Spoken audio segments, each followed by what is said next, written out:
Hi all, V plus education ചാനലിൻ്റെ പുതിയൊരു വീഡിയോയിലേക്ക് സ്വാഗതം. നമ്മൾ വളരെ പെട്ടെന്ന് നമ്മുടെ നാളത്തെ അല്ലെങ്കിൽ തിങ്കളാഴ്ചത്തെ സോഷ്യൽ സയൻസ് പരീക്ഷയ്ക്ക് വരുന്ന പ്രധാനപ്പെട്ട ചോദ്യങ്ങൾ ഒന്ന് നിങ്ങളോട് പറയുകയാണ്. ഏറ്റവും പ്രധാനപ്പെട്ട ചോദ്യങ്ങൾ മാത്രമാണ് ഈ വീഡിയോയിൽ ഉൾപ്പെടുത്തിയിട്ടുള്ളൂ.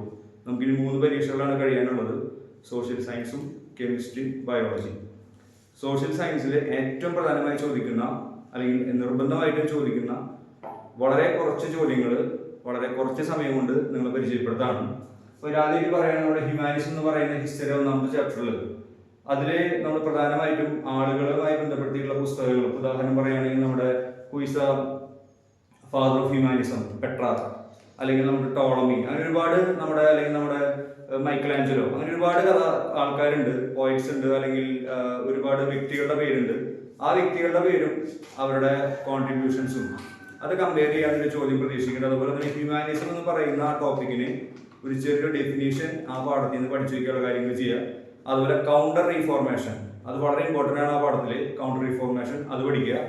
ഒപ്പം തന്നെ സെക്കൻഡ് ചാപ്റ്റർ അതുപോലെ തന്നെ ഫ്രഞ്ച് റെവല്യൂഷന്റെ ആ ലിബർട്ടി, ഫ്രെറ്റേണിറ്റി, ഈക്വാലിറ്റി എന്നുള്ള പാഠത്തിൽ കോൺസിക്വൻസസ് ഓഫ് ഫ്രഞ്ച് റെവല്യൂഷൻ, അതാണ് ഈ വട്ടം ചോദിക്കാൻ ഏറ്റവും കൂടുതൽ സാധ്യതയുള്ള ഒരു ടോപ്പിക്. ചിലപ്പോൾ ഫ്രഞ്ച് റെവല്യൂഷന്റെ എസ്സേ ചോദിക്കാം 6 മാർക്കിന്റെ അല്ലെങ്കിൽ 5 മാർക്കിന്റെ. ഈ 2 ചോദ്യങ്ങളും അതിൽ നിന്ന് നിങ്ങൾ ശ്രദ്ധിക്കുക. അതുപോലെ തന്നെ നമ്മുടെ സുഭാഷ് ചന്ദ്രബോസ് എന്ന് പറയുന്ന ഒരാളെ കുറിച്ച് നമ്മുടെ ഹിസ്റ്ററിയിൽ ഒരു പാഠത്തിൽ പറയുന്നുണ്ട്.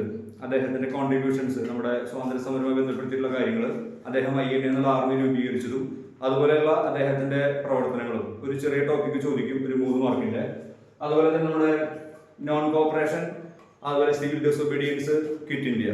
ഈ 3 നോൺ കോപ്പറേഷൻ അല്ലെങ്കിൽ സിവിൽ ഡിസൊബീഡിയൻസ് ഒരു 6 മാർക്കിന്റെ ചോദ്യമായിട്ട് മാസ് മൂവ്മെന്റ് ഗാന്ധി നടത്തിയത് 3 ഉള്ളത് ഇന്ത്യയിൽ. അതിൽ ആദ്യത്തെ 2 നോൺ കോപ്പറേഷൻ അല്ലെങ്കിൽ സിവിൽ ഡിസൊബീഡിയൻസ് മൂവ്മെന്റ് നിർബന്ധമായിട്ടും ഈ പരീക്ഷയ്ക്ക് ചോദിക്കും. അതുപോലെ തന്നെ നോൺ അലൈൻമെന്റ് പോളിസി, ചേരിചേരാ നയം എന്താണെന്ന് നോക്കണം. അതുപോലെ തന്നെ ഫസ്റ്റ് വേൾഡ് വാറിന്റെയും സെക്കൻഡ് വേൾഡ് വാറിന്റെയും റീസൺസ് ഇമ്പോർട്ടന്റ് ആണ്, അല്ലെങ്കിൽ കാരണങ്ങൾ. പോളിസി ഓഫ് അപ്പീസ്മെന്റ്, പ്രീണന നയം, ചെറിയ ടോപ്പിക്കാണ്, അത് ചോദിക്കും. അതുപോലെ തന്നെ പബ്ലിക് ഒപ്പീനിയൻ ക്രിയേറ്റ് ചെയ്യാനൊരു ക്വസ്റ്റ്യൻ ഉണ്ട് നമുക്ക്. ആ പബ്ലിക് ഒപ്പീനിയൻ ക്രിയേറ്റ് ചെയ്യുന്നതിൽ പിയർ ഗ്രൂപ്പിനും അതുപോലെ തന്നെ മീഡിയയ്ക്കും ഫാമിലിക്കും ഉള്ള പങ്ക് എന്താണ്, ഒരു ചോദ്യം ഉണ്ടാവും. അതുപോലെ തന്നെ നമ്മുടെ ഇന്ത്യൻ സോഷ്യൽ സിസ്റ്റം, അതിന്റെ ഫാക്ടേഴ്സ് എന്തൊക്കെയാണ്, ഫീച്ചേഴ്സ് എന്തൊക്കെയാണ്, അത് പഠിക്കണം.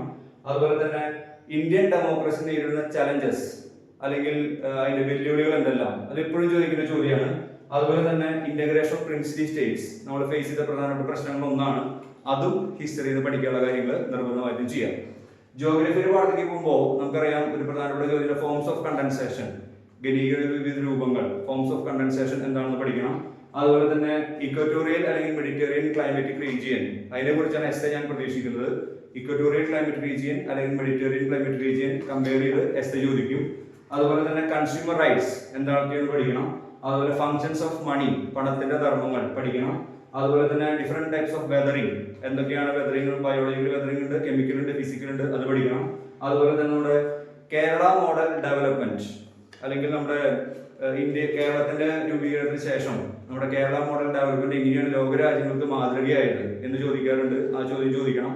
അതിൽ പ്രധാനമായിട്ടും ഉദ്ദേശിക്കുന്നത് നമ്മുടെ ഇവിടുത്തെ ലിറ്ററസി, അതുപോലെ ഹെൽത്ത് സെക്ടർ, അതുപോലെ വുമൺ എംപവർമെന്റ്, കുടുംബശ്രീ പോലുള്ള സംഭവങ്ങൾ, ആ ഒരു കൺസെപ്റ്റ് വെച്ചിട്ട് എഴുതാവുന്ന ഒരു ചോദ്യമാണ് ഉദ്ദേശിക്കുന്നത്.